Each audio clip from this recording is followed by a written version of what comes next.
बड़े बड़े नाम, मुंबई में सुशांत सिंह राजपूत की हत्या कर दी गई। इतना बड़ा नाम जिसने बिहारियों को पहचान दिलाने का काम किया। हमारे मुख्यमंत्री ने 1.5 महीना तक मुंह नहीं खोला जब तक सुशांत सिंह राजपूत के पिता ने मांग नहीं की कि इसकी सीबीआई जांच करवाई जाए, तब तक मुख्यमंत्री नीतीश कुमार जी ने इस पर आवाज तक उठाने का काम नहीं किया। देश को आज यूक्रेन में जब युद्ध चला, हमारे बच्चे वहां पे फंसे हुए, और क्या बोलते हैं मुख्यमंत्री नीतीश कुमार? कहते कि हमको तो पता ही नहीं भैया, इतना बच्चा है यूक्रेन में। भाई आपको अगर इतना भी नहीं पता मुख्यमंत्री जी कि कितना बिहारी दूसरे प्रदेश में, यह आंकड़ा भी नहीं है जितने लोग यहाँ पे बिहार के हैं, आप लोगों की जानकारी तक बिहार में नहीं है कि आप लोग कहाँ हैं। कोई जिए मरे इस बात से फर्क ही नहीं पड़ता, इस बात से उनको कोई फर्क नहीं पड़ता कि बिहारी दूसरे प्रदेश में जा रहा है, उस पर लाठी चल रही है, उसको गाली दी जा रही है, या उसको मौत के घाट उतार दिया जा रहा है, इस बात से किसी को फर्क नहीं पड़ता। इसीलिए साथियों आज आप लोग के बीच आया और देश के जिस कोने में जा रहा हूं वहां पर यही आग्रह अपने यूपी बिहार के साथियों से कर रहा हूं। जरूरत है हम लोग को एकजुट होने की, जरूरत है हम लोगों को अपनी ताकत पहचानने की। आज जब हम लोग बिहार से बाहर निकल गए, उत्तर प्रदेश से हम लोग बाहर निकल गए, हम लोग को इस बात का एहसास होता है ना भैया कि हम लोग पहले बिहारी हैं। होता है कि नहीं? पर बिहार में कोई हम लोग को बिहारी नहीं मानता। बिहार में हम लोग की पहचान है कि हम ब्राह्मण हैं कि नहीं, हम भूमियार हैं कि नहीं, हम दलित हैं कि हम महादलित हैं, हम पिछड़ा है कि हम अति पिछड़ा है, हम अगड़ा जाति से आते हैं कि हम पिछड़ा जाति से आते हैं, हम हिंदू हैं कि हम मुसलमान हैं। बिहार में ये पहचान है हम लोग। पर बिहार से बाहर जब हम लोग निकलते हैं तो कोई नहीं देखता भैया हम लोग पे लाठी चलाने से पहले कि दलित बिहारी को मार रहे हैं कि ब्राह्मण बिहारी को मार रहे हैं, कि भूमियार को मार रहे हैं कि किसी राजपूत को मार रहे हैं। कोई लाठी मारने से पहले नहीं देखता, सब बोलता है कि ये बिहारी लोग आ गया, या आ गया बिहारी लोग, निकालो इसको यहां से। ये जात पात धर्म मजहब में बांटने की राजनीति ने बिहार को बर्बाद कर दिया। आज अगर 75 साल के बाद भी बिहार अगर आगे नहीं बढ़ा तो उसमें बंटवारे की राजनीति है। जो अंग्रेज करते थे ना, बांटो और शासन करो, डिवाइड एंड रूल की पॉलिसी, वही बांटने और शासन करने की राजनीति दशकों से चलती आ रही है। भाई जो लोग बिहार में सत्ता में बैठे हैं, क्या बोलते हैं लोग कि बिहार का विकास करेंगे? कौन है ये लोग? ये वही लोग हैं जो पिछले 33 साल से बिहार की सत्ता में है। 33 साल से यही राजद के मुख्यमंत्री रहे। यही लोग हैं जो लंबे समय से, पिछले 18 साल से मुख्यमंत्री नीतीश कुमार जी की पार्टी, वो खुद मुख्यमंत्री बने रहे। जो लोग 33 साल में हम लोग का विकास नहीं कर पाए, आज ये लोग विकास की बात कर रहे हैं। जो मुख्यमंत्री खुद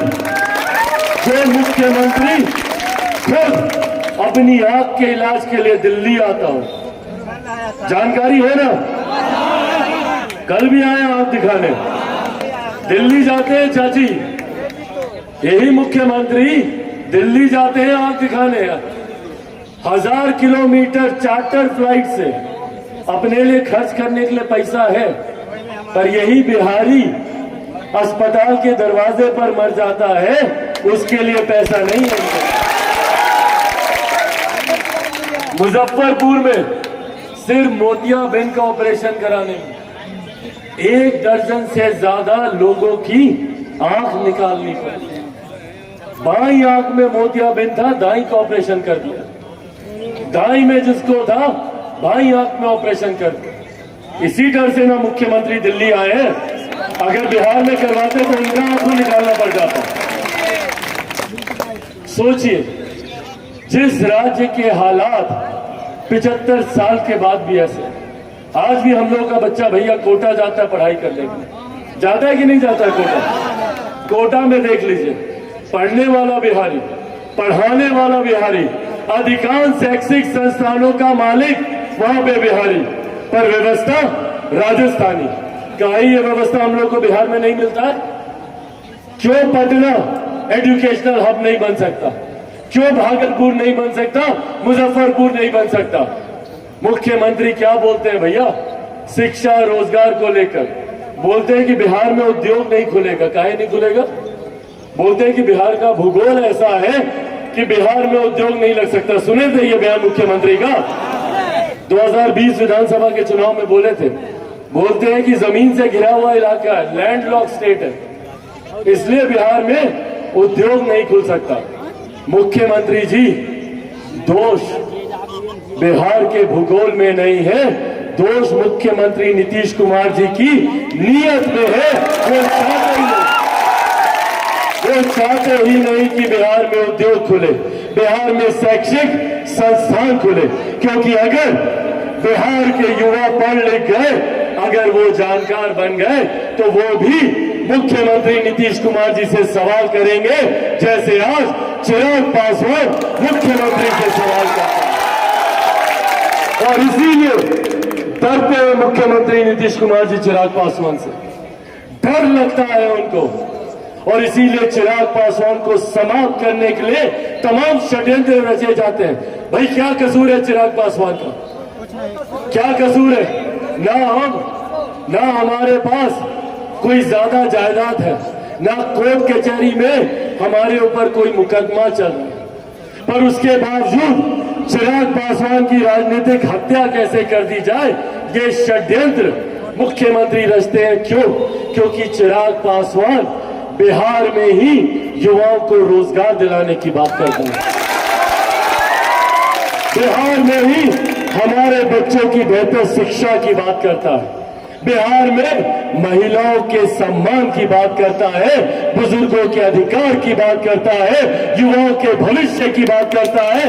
इसीलिए मुख्यमंत्री को डर लगता है चिराग पासवान से, और इसीलिए चिराग पासवान को समाप्त करने के लिए षड्यंत्र रचा जाता है कि चिराग पासवान के परिवार को तोड़ दो, चिराग पासवान टूट जाएगा।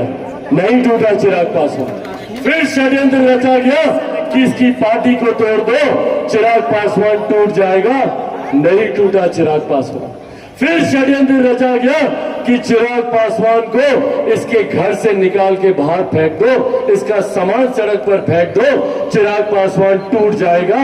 नहीं टूटा चिराग पासवान, क्योंकि जो लोग सोचते हैं कि इन चीजों से चिराग पासवान टूट जाएगा, वो लोग भूल जाते हैं कि चिराग पासवान शेर का बेटा है, रामविलास पासवान का बेटा, रामविलास पासवान का बेटा है। ना मैं टूटने वाला हूं, ना झुकने वाला हूं, और डरता तो भैया मैं किसी से नहीं हूं, कितनी ताकत आजमानी आता है। सर पे कफन बांध के निकला हूं कि जब तक अपने राज्य को, जब तक बिहार को देश का नंबर 1 राज्य नहीं बना दूंगा, तब तक मैं भी चैन के साथ, जब तक बिहार पूर्वांचल देश के मानचित्र में सबसे विकसित राज्यों की श्रेणी में नहीं आएंगे, तब तक मैं भी चैन की सांस नहीं लूंगा। ये वादा आप लोगों से करके जाता हूं। और साथियों, ये भी हकीकत है कि चिराग पासवान अकेला कुछ नहीं कर सकता। मुझे हर कदम पर जरूरत है आप लोगों के साथ की, आप लोगों के साथ की हर कदम पर जरूरत है। बिहार फर्स्ट और बिहारी फर्स्ट की सोच के साथ निकला। मैं चाहता हूं कि बिहार में बेहतर से बेहतर शैक्षिक संस्थान खुले, वहां पे वर्ल्ड क्लास की अस्पताल आए, वहां पर आईटी सेक्टर खुले, वहां पर उद्योग खुले। इस सोच के साथ चिराग पासवान आगे बढ़ने का काम कर रहा है। बिहार को फर्स्ट और बिहारियों को फर्स्ट बनाने की सोच के साथ आगे बढ़ने का काम कर रहा है।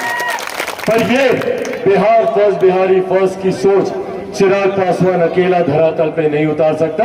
उसके लिए आप सबको चिराग पासवान बनना होगा और घर घर जाके चिराग पासवान का बिहार फर्स्ट और बिहारी फर्स्ट का विजन अपने गांव में हर एक व्यक्ति, हर एक घर तक पहुंचाना होगा। बोलिए, पहुंचाएंगे इसको? बनेंगे चिराग पासवान? दोनों हाथ उठाकर बताओ, बनेंगे चिराग पासवान? बनेंगे चिराग पासवान? बनेंगे चिराग पासवान? साथियों, ये वादा करता हूँ आप लोगों से, आप लोग बस अपना साथ दें मुझे। बदले में विकसित बिहार, बदले में पूर्वांचल, उत्तर प्रदेश देश के सबसे विकसित राज्यों की श्रेणी में प्रधानमंत्री बनाकर खड़ा करूंगा, ये वादा आप लोगों से करके जाता हूँ। और अंत में ये वादा भी करता हूँ, आप लोगों के लिए बिहार फर्स्ट, बिहारी फर्स्ट भी काम कर रहा है। मैं चाहता हूँ कि बिहार में अलग से एक प्रवासी मंत्रालय बने, जो बिहार के बाहर रह रहे बिहारियों की चिंता करे, इस बात को सुनिश्चित करे कि दूसरे राज्यों में आप लोगों के साथ कोई गलत व्यवहार ना हो, आप लोगों के साथ कोई दुर्व्यवहार ना हो। इस दिशा में भी हम लोग काम करना चाह रहे हैं। तो ये साथ, ये आशीर्वाद इसी तरीके से निरंतरता में आप लोग का चाहिए। आने वाले दिनों में बिहार में चुनाव है, आप सबको वापस जाना होगा और जाकर बिहार फर्स्ट और बिहारी फर्स्ट के बारे में बताना होगा। बोलो, बताएंगे? साथियों, इस प्यार के लिए, इस सम्मान के लिए